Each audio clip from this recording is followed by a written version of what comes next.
Thank you all for joining us today. Let me begin by thanking D&H and Matt Hubble for the opportunity to present, and I will turn it over to Matt. Hey, good afternoon, everyone. Just a quick hello and thank you from D&H. As Sarah mentioned, my name is Matt Hubble. I'm the vendor business manager at D&H in the cloud business unit that's responsible for the relationship with Liongard. And I just wanted to take a moment and thank everyone for your time here this afternoon.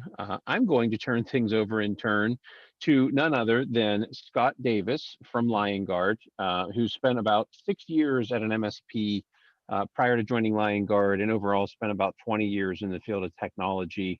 Some other parts of that tenure he spent working for a VAR in the field. So Scott brings with him a lot of great perspective, a lot of great experience, and he's bringing all that forward today to help us all understand how to leverage Liongard to drive recurring revenue. So Scott, without further ado, take it away. Matt, thank you. Sarah, thank you as well for helping kick everything off. And welcome all the attendees today as we're going to talk about leveraging Liongard to drive recurring revenue. So just to kind of go through, what the agenda is going to look like here today, we're going to start with kind of the state of the industry.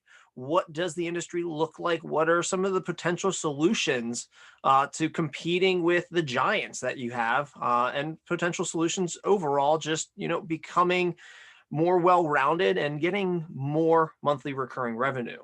What are some of the roadblocks that you may run into and how Liongard and D&H can help you get there? So let's dig in.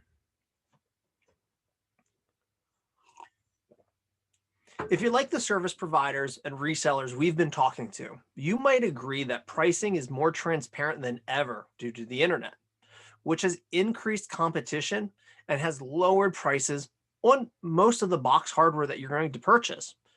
That increased transparency, combined with the fact that manufacturers are increasingly engaging in direct sales with customers, is making a huge impact on the industry. A couple examples here that I have is, I remember being in the MSP space and we were a Dell shop, and I'd go to customers and I'd give them pricing on a Dell server.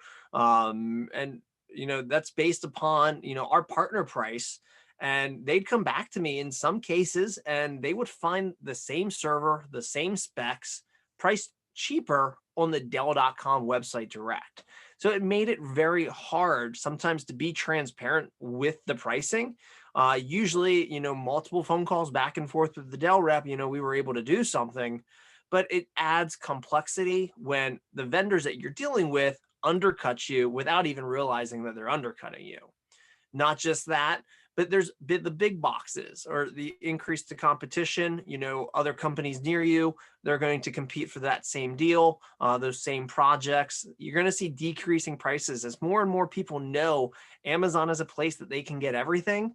And like I said earlier, manufacturers are engaging end users, like that Dell partner program where your end users could be part of their own, Dell account where they're getting special pricing. Competing with CDWs and Amazons of the world is another factor. I mentioned Amazon a second ago, but service providers, resellers are competing with, these CDWs, the Amazons of the world.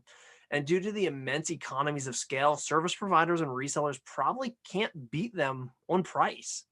They have to differentiate, your services, your relationship, your local presence. And I found a lot of success using the supply chain as a factor, at least going against Amazon. With Amazon, there's a lot of resellers that are selling the products that Amazon is marketing to you. So it may not be a known supply chain of the server went from the manufacturer to here, to here, to here. It may be some random guy somewhere is selling this old Meraki hardware and, they're pitching it as their own. So understanding the supply chain is a great way to competing with the Amazons. CDWs, they have that controlled supply chain. They're a tough one to beat. And customers are more likely, obviously, to go to Amazon, especially the small businesses are more likely to hit the Amazon just for a quick price check every once in a while. So you should be understanding that, hey, Amazon is going to beat you on price many times. And be willing to accept that and be willing to explain that to your customers of what the difference is. Slimmer margins on box hardware can't sustain service providers and resellers like before. Recurring revenue is the future and will lead to more profitable and predictable growth. So if your primary line of revenue, and I think there was about half of the people that responded to the survey said, professional services or licensing is kind of the majority of their revenue stream.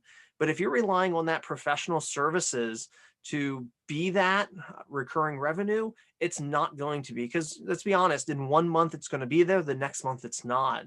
I rewind earlier this year, I was doing some work with a reseller or a VAR, and then COVID hit, and all the professional services work pretty much went dead. There was no more on site, so there was no more project fee, there was no more this, there was no more that.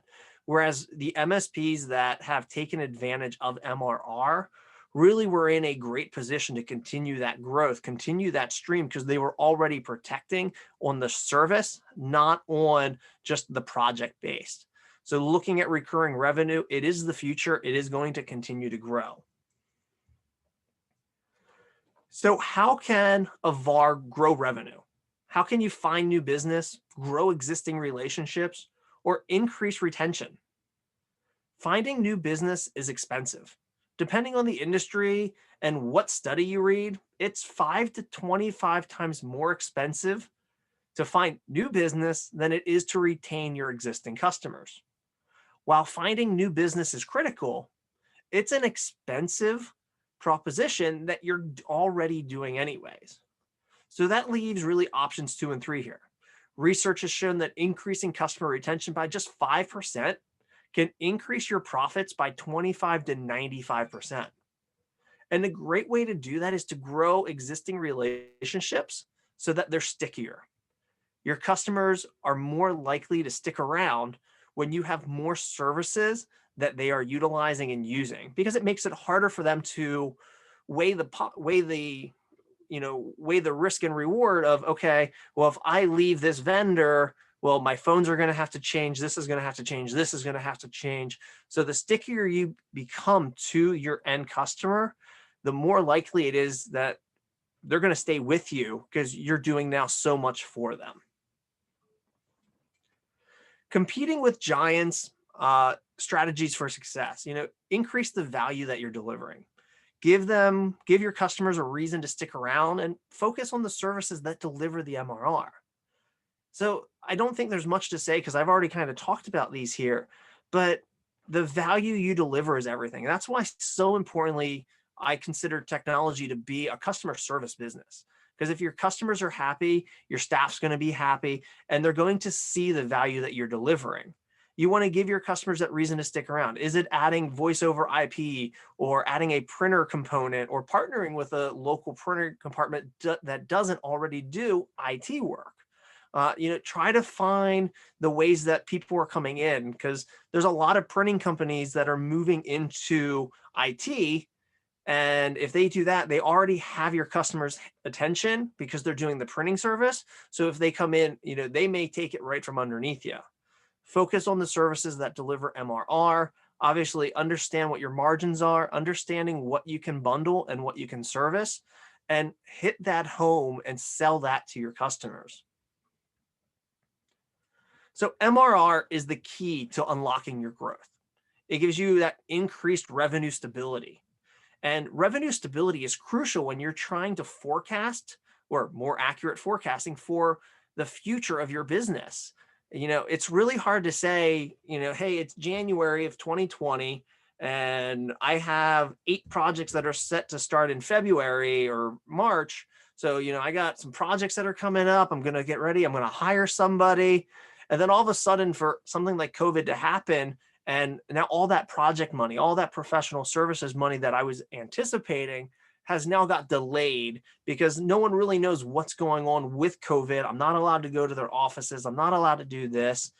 So really being able to forecast it, it's really hard to do with that NRR or that non-recurring revenue, Whereas with MRR, you're under a contract with your end users, your customers, and it's, hey, I'm providing service X, Y, and Z, and you're paying this much a month. So now I can look at that and say, okay, I expect to add 1 to 2 customers a month. At what point am I going to need that next employee? It also gives you the ability to focus on high value relationships. When you're working on an NRR basis or that non-recurring revenue basis, or you're just really, working with the customers on this project, that project, you're not really getting to dig in and build a true partnership with that business. Whereas when you get into MRR, you become the IT department for that business. You become their source of trust, their source of, faith of, I'm trusting business X to do my IT services, and I'm paying them to do that. They're doing my support. They're handling my security. They're handling, they're checking all the boxes that I need them to check. So now you can focus on, growing and nurturing that relationship and ultimately unlocking more growth just by having those conversations. And that's one of the reasons the VCIO program, when you get more into that MSP model, is so effective, because it's really account management on steroids, because you have someone that's tech savvy with a business knowledge that can really unlock a lot of growth. So there's a lot of potential there. So I do want to take a break and I do a poll here. So if we can activate the next poll here of, what do you currently offer your customers? Is it service agreements, support maintenance services, managed services, cloud services, backup disaster? So go ahead. I think you can choose all of them that apply to you, but I'd love to kind of see some of your responses.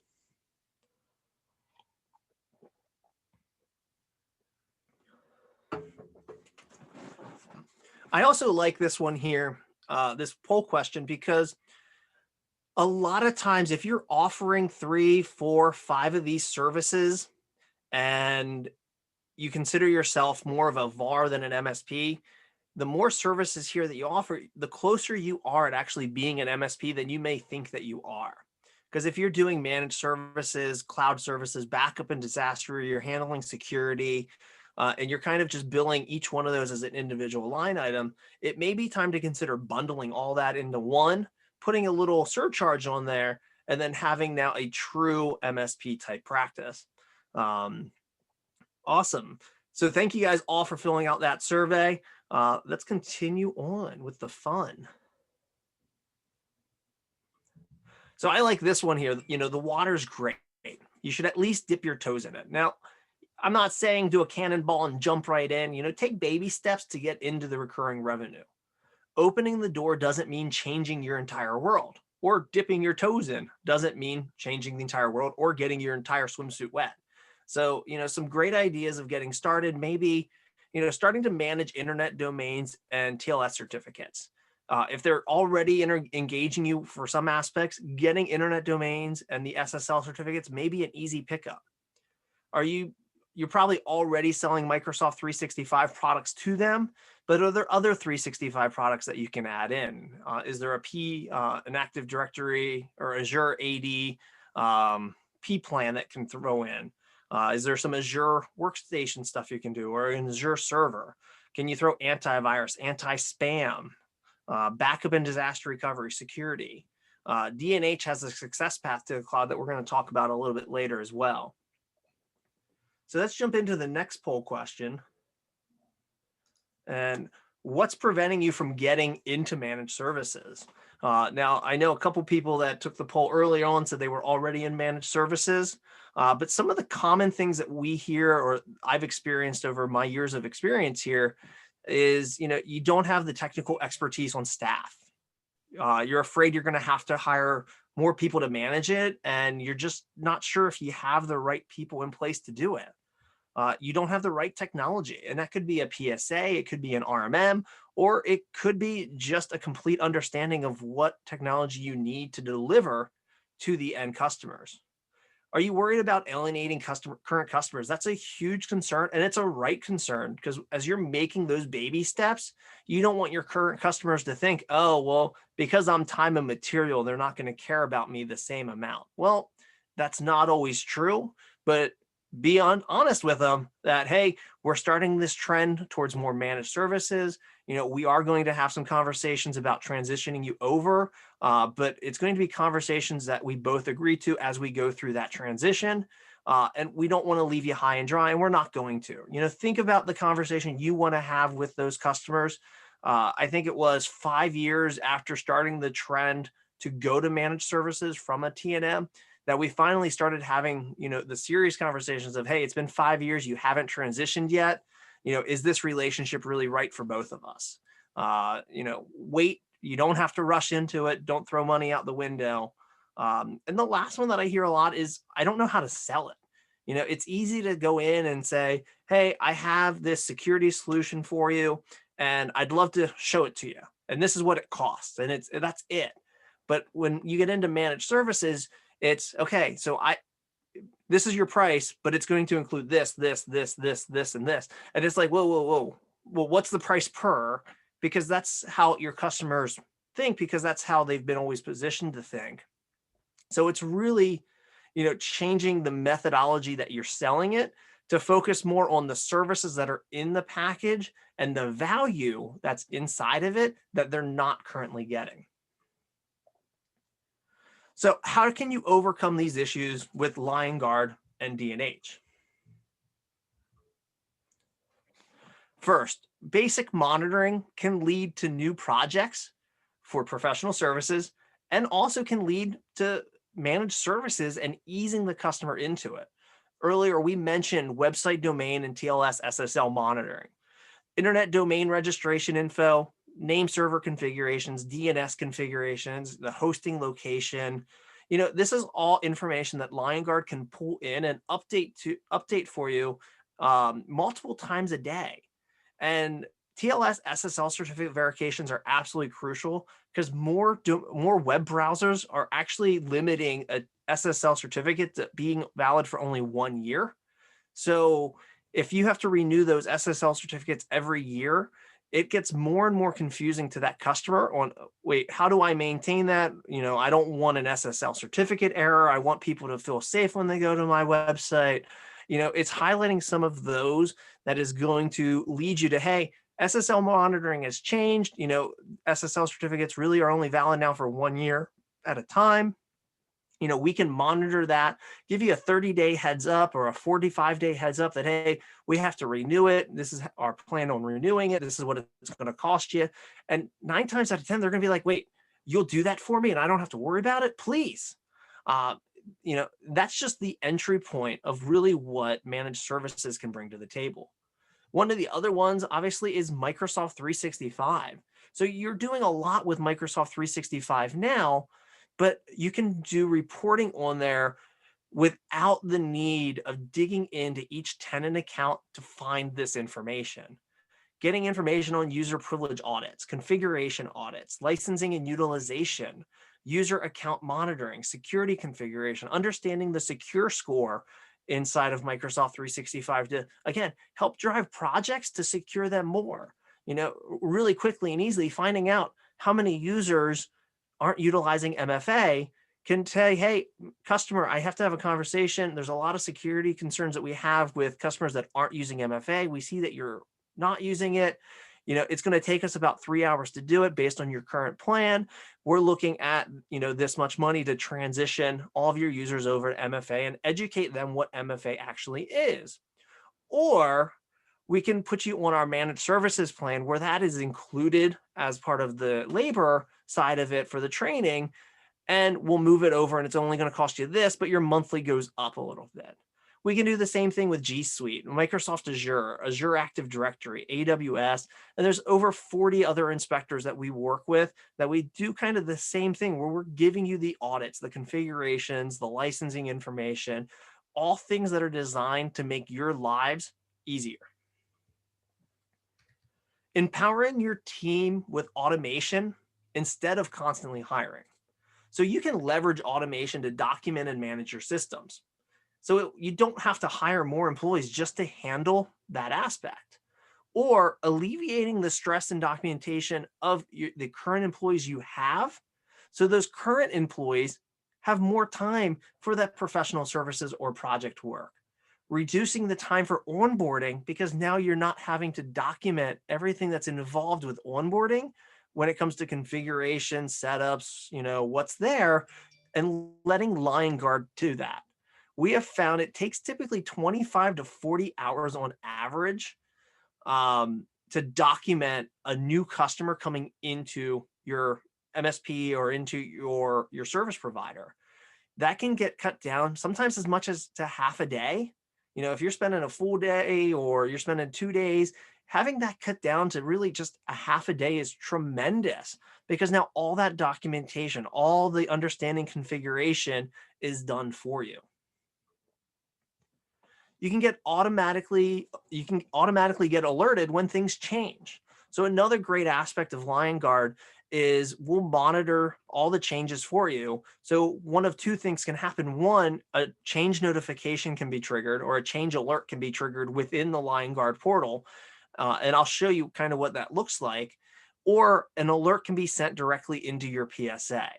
So again, you're setting kind of up that best practices of what you expect to see, but now you're able to get a trigger or an alert when something changes that shouldn't have changed. So now you can call that customer and say, hey, we just got alerted that this has changed, as part of your package with us, that we're monitoring the system or these services, this is our response to remediating that issue.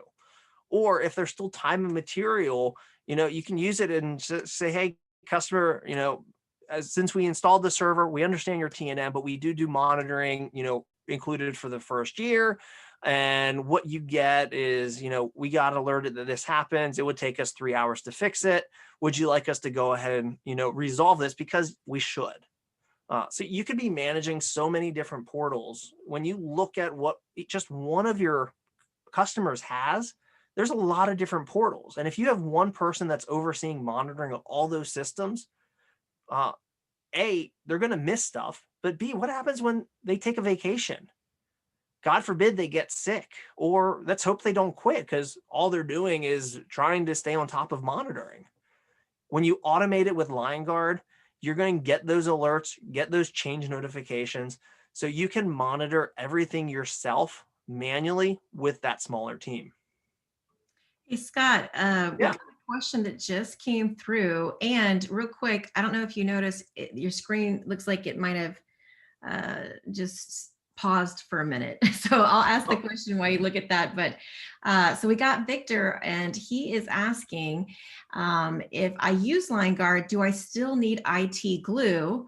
And do the products complement each other, or is there a lot of overlap? So really great question. We get this question all the time. So go ahead, Scott. Yeah, no, and you can hear me and you can still see the slideshow. I don't know why the camera locked up, but you can still see the slide okay? Yes, yes. Okay, so I'll figure out the camera later. It's a great still shot, so no worries. I'll call tech support later. Yeah. But as far as IT Glue goes, we do integrate with IT Glue, and we can push all the data that we collect into IT Glue. So no more manual documentation of your teams of data going into IT Glue. Having Liongard automatically push that over absolutely is going to save you time. We do create new flexible assets, so the data that you do have in there will become legacy over time. We find that works best because there's a lot of customizations that you do in there, and we're going to bring a whole lot of additional customizations in. And to try to overwrite or change something that you've done, we have had bad success with it. So we create new flexible assets. So really build that documentation that you want in there. With that, you can also choose what shows, if you want a link just to go back into Liongard, or you can say, hey, this data really doesn't matter if it's in IT Glue, so I don't want that going over. So we do give some options kind of there. So continuing on, the success path with D&H is designed to help partners leverage managed services to profitability, launch, optimize, and maximize their cloud practice while providing the ultimate value to customers. If you haven't seen the D&H webinar series for Success Path to Cloud, I highly recommend you watch it. After we talked about it a couple weeks ago as we were preparing for this webinar, I watched a couple of the episodes, and there's a lot of great content in there. So I highly recommend you take a look at it if you haven't already. But what I want to do is I want to jump into a demo and kind of show you what Liongard looks like. So here you can see I am in our base, our dashboard, our home screen. We call each of your customers an environment. Your systems is every inspector that we have in place. You can see the alerts. There's a lot of things we have to clean up here in our demo environments. And total discovered system. So as you add inspectors, new systems are automatically going to be discovered so that you can add them. What I want to do though is I want to go to Microsoft's favorite Contoso. Oh, let me go environments, Contoso Nation. And now here I have a customer overview. So the customer overview screen is great for your account managers. It's great for your billing people. It's also great for technical people because these views here, you can customize up to 10 different metrics that show here. So if you're looking at it for just a billing purpose of just aligning to make sure your billing is right, here you can see, okay, API keys. But if I come down to Office 365, I can see there's 9 licensed users, 12 active users. If I go into Active Directory, it's going to give me, there you go, Azure Active Directory. It's going to show me I got 9 active users, 8 users not on MFA. So here I can see. So really quick and easily, you can scroll down through and you can find those user counts, things like that. But what I want to do is I want to highlight a couple of our inspectors. And like I said earlier, we have a good amount of inspectors. There's actually 47 inspectors that are in production right now. So you can kind of see a sneak peek of some of them here. But what I want to do first is I want to jump into Active Directory. So with Active Directory, if I go into Contoso, one of the things that I've always had issues with Active Directory cleaning up is just how many users are left there, because the process of decommissioning a user, maybe just disabling them, or it may just be that the customer never tells you that an employee was let go, and it just isn't done for one reason or another. So here, right on our overview page, you can see total users.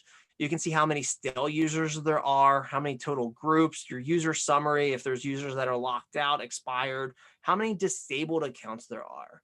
So these are all great, aspects that show you a lot of good detail in that overview type of view. You also can see computer types, your server names, your account policy for passwords. So setting up a base policy here of, hey, minimum password length should be 8, max password age, should be this. So you can actually monitor this very easily just through here. But digging into some of the insights that we have, here you can see Active Directory users, first name, last name.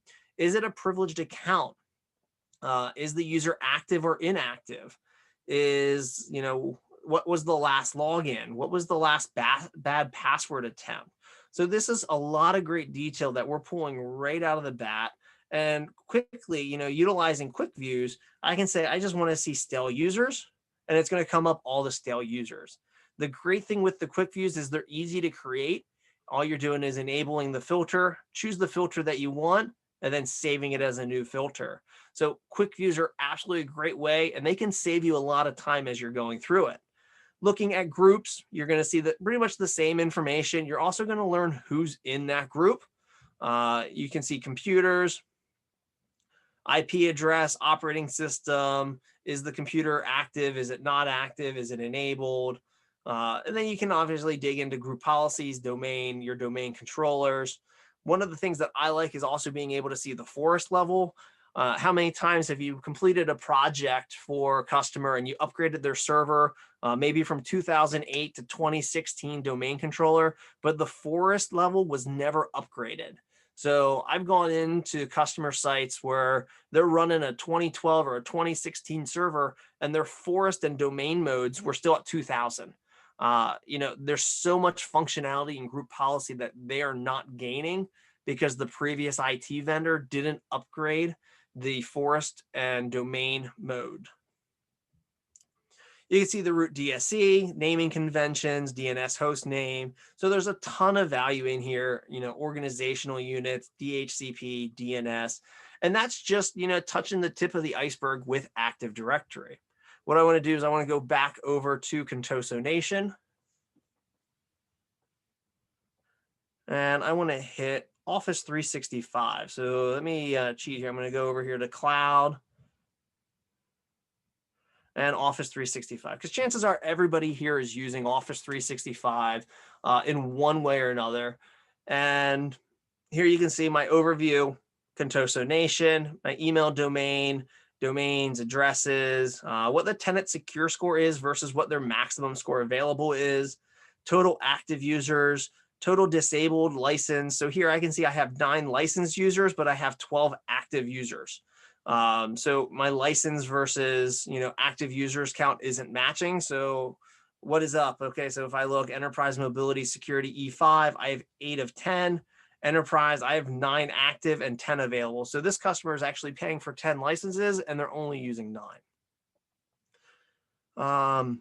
You can dig deeper into licensing, seeing that exact same view, 9 assigned, 10 active. You can see what licenses are applied by user. I've seen it several times where a user is going from like an Office 365 basic to an Office 365 premium, but the person that did it never took off the basic license. So you can see a lot of different things here. Users is going to get into your first name, last name. Are they privileged? Is the account enabled?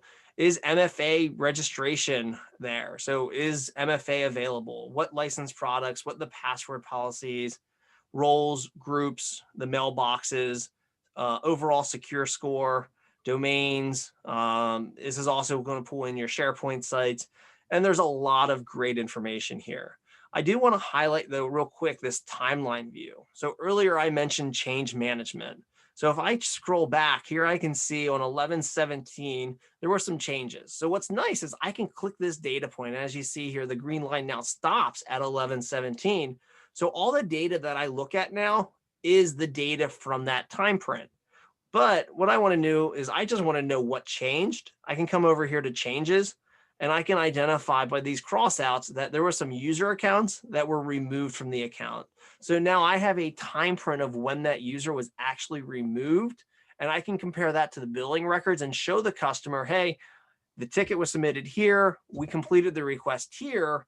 So the reason you want us not to bill you for this customer when we did it timely is what? So it really adds accountability to your team, to your group, and to your customers. So it's absolutely nice to see that there. The last thing that I want to show you kind of in this demo portion, then I want to get into some Q&A, is this view here. If I come systems and I go Office 365 and I lose my mouse. There we go. When you have multiple screens, sometimes the mouse gets away from you. So if I go back into Contoso Nation, if I go back from Contoso Nation and into this view, I can click on metrics here. And this is going to show me a summary of all of my clients. So here you can see the Black Rooster Inc., Astro, Contoso Nation, Cells Engineering. Here it's giving you a count, how many licenses they have, the privileged user counts, what their tenant security score is, licensed user. And these metrics are customizable based on any metrics that are created in the system by Liongard or by you. So you have the capability of creating your own. In this view here, it's limited to up to 10 metrics just because you don't want this table to be ginormous. So that's kind of, the short demo that I wanted to show you. I highly recommend, reaching out to us, doing a full one-on-one demo. You can learn that at liongard.com/demo, giving us a call at the 800 number, 332-0460, or shooting an email to us. But before we do that, I do want to obviously answer some questions. So Sarah, what questions do we have? Yeah, so I just want to put it out there that I have a link to our integrations page, and it's going to show everything that we have in production, preview, and labs. So definitely check that out. We have a question. Do you need a PSA to take advantage of Liongard? No. So inside of Liongard, and I'll show you. So inside integrations, you can actually utilize an email integration. So you could actually send an email to you on any of the actionable alerts that you want to receive an email on. And again, you set the threshold, you set what you want going to you. The other nice thing with the email integration is, say you're not using Autotask or ConnectWise, the integration, the subject line of it includes the environment name. So you can actually create some filters inside of, what the tool you're using to kind of filter that. So you could actually sort those tickets based on the environment name. Great. And then we got another question from, let's see, from Victor again. And he's got a question around monitoring hosted email solutions for unused users for, say, like Rackspace. He uses them for the IMAP and Exchange. If we don't have an integration, we definitely have an Ideals portal, but Scott, I'll go ahead and let you speak to that, and I can get the link for the Ideals portal. Yeah, I think the reality is, with any solution that you look to bring into your environment, into your stack, there's only so much development time. And we do have 47 inspectors that are in production right now. We have kind of a little preview in labs area, so you can actually see somewhat of our product timeline and our roadmap live within the system. And you can actually activate these and treat it just the same as those that are in production, usually with a little bit less functionality, but the capability is there for you to add those preview in the labs. So really that 47 does grow when you include what's in preview and what's in labs. But tools like Rackspace, if they're just using a POP3 IMAP, there's really not a whole lot that we can do because we don't have that inspector directly tied to a Rackspace Exchange account. But areas that we can help you with those is we have identity monitoring. So the identity monitoring, you could place those email addresses in to the account and actually through that get a report back. Here I have some users with breaches. So Tim.cook@Apple has 11, pond@gmail.com has 16. I can dig into the breaches that apply, to those accounts. So I can do some monitoring for the users, even if I can't fully manage and monitor that email system. But like Sarah mentioned, we do have that ideas portal right underneath support. You have the Liongard ideas portal, and you could come in here and, Rackspace, if I search it, there's currently not an idea for Rackspace hosted email. Next question. Yeah, got another question from Lisa. Is it cloud-based monitoring or is it an agent required, meaning the inspectors are the agents that are deployed? So there's multiple different ways that that Liongard operates. One, we have an inspector that's the Liongard, level that is going to do all of your cloud agents. It even can do some local agents, but we do have one agent that we would recommend you install. Best practices, it gets installed to the domain controller. And then that agent's what is used to run the inspectors and actually push the data back into Liongard. So the agent wise, we're not asking you to put an agent on every workstation, every server. You're really putting an agent on one machine, typically the domain controller, and that is what's sending data back up. Your firewalls, we're typically connecting either SSH or command line to gain the insight of the configuration, the setup of those devices, and then pushing that obviously back into Liongard from the agent level. Because the last thing you want is to open up another hole in your firewall so that Liongard can connect in and get the configuration. Great. And Scott, I just want to let everybody know that I did add the link in for the one-on-one demo. So if you want to learn more about Liongard and IT Glue and how that integration works, definitely request that one-on-one demo, and the link is in the chat. Awesome. There you go. I'll fix my camera while you're talking. Were there any other questions that came in or anything else that we could think of?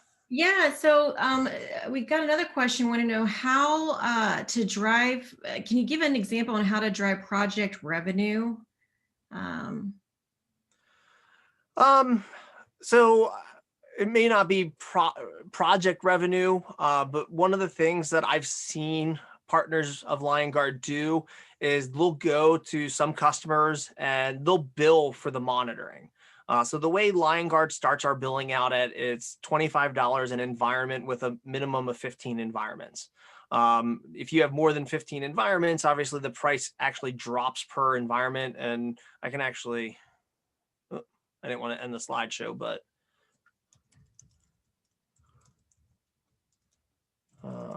Liongard.com/pricing. So here you can see it starts at 25 for up to 15 customers. But if I come down here, you can see if you start getting over that 100 environments, it's call for pricing, but 75, the price drops down to $15 an environment.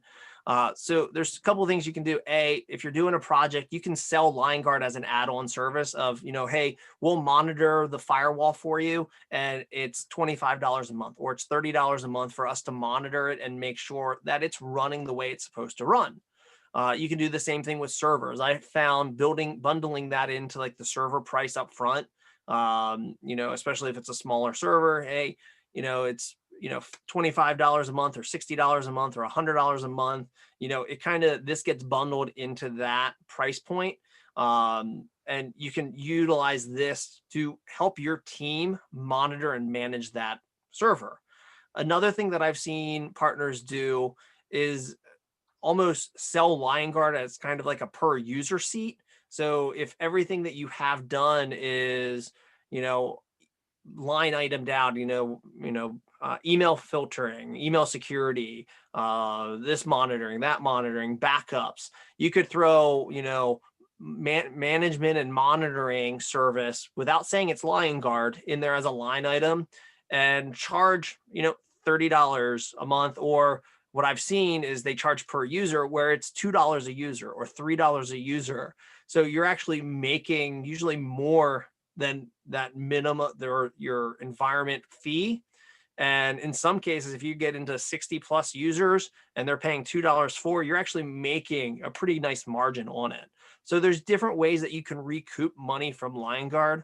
I think the most effective use of the ROI really comes down to the savings on your internal team, because now you're getting a standardized set of documentation across all of the customers. So when you bring a new support person in, when you have that support aspect, you have that capability of, quickly finding the data they're looking for, or if you have it tied into a PSA, getting the information in front of them on how to resolve it faster. So, I've seen instances where an L3 tech will document how to solve something. And here, I'll just show you real quick, admin, inside of our actionable alerts. Yeah, the quick views option. I'll show, let's see, forwarding. So say, for example, external forwarding rule was added, removed, or modified from someone's account. I could actually come in here, create the rule, and say I had an L3 or one of my senior technicians write a document on how to resolve it. This body field is what shows up in the email or what shows up right into your ticket. So you could place in here, link to SOP to resolve. Well, yeah. So now right inside your PSA, right inside that email that is being used to identify this issue, your L1 can click that link, follow the instructions, resolve it. Now without elevating that, escalating that ticket to that L2, to that L3. So you're actually getting more time back for your higher paid staff, empowering your L1s to do more work. And, there's a lot of value inside of Liongard really that you're going to see just firsthand between that standardization, adding security to your customers. And ultimately, when you have those good pieces of documentations in place, it really allows you to scale your company faster than you were before. Yeah, and Scott, we've got some questions coming in on the chat. I just want to remind everybody that we do have that integrations page that has all of our integrations that are including production, preview, and labs, and then our one-on-one demo. So please go ahead and click that, and we can show you firsthand what you need, or you tell us what you're looking for and how that will work for your business. And then Scott, let's see.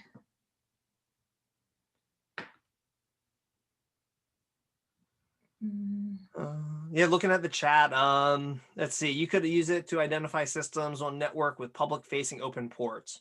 So inside of, computer or inside of the network discovery inspector, so admin inspectors, network discovery. So the network discovery works like, any network discovery does. It's going to pretty much do a scan of the network and it's going to tell you what's there. But here it's going to tell you what ports are open, and you can customize and add additional ports for it to scan. So here you can see those. One that I recommend always turning on is 3389, because in reality, that shouldn't be enabled. We also do have some integrations with some RMMs like SolarWinds and Central or Ninja RMM. If you're using either of those, that can give you some insight as well. So there's a lot of different things that you can do in regards to, what ports are open. You can also identify that on firewalls, Cisco Meraki, SonicWall, Fortinet. You can create a metric or, enable a metric that will tell you anytime a new port is created, removed, or changed, and, either trigger a ticket or trigger a little triangle on that timeline to show that, hey, a port forwarding has changed, this is what it is now. And, I saw a lot of cases beginning of the year when COVID started hitting, that port 3389 was being opened really quickly so people could operate from home, but it really wasn't the right way to go through and do it. So understanding it as a Band-Aid, how long did that port stay open? Or even worse, when they replaced it with maybe a VPN, was the port ever closed on the firewall? So, really, this is a great tool to tell you, hey, this issue still is here the next time the inspector runs. Hey, it's still here. Kind of that reminder that, being there for you. Let's see. What are some of the other questions, Sarah? I'm trying to read the chat and answer questions at the same time. That's it. We're looking good. If there's any other questions, guys, please go ahead and ask, and we'll get Scott to answer them live. Otherwise, please, hit us up for that one-on-one demo. I could show you a ton that Liongard has, but really go through that one-on-one demo, talk to your RSM. They're going to give you that demo geared on the tools and services that are inside of your stack, what your customers are using, because there is so much inside of Liongard. There's so much capability. I wouldn't do it justice trying to squeeze it in the next 10 minutes.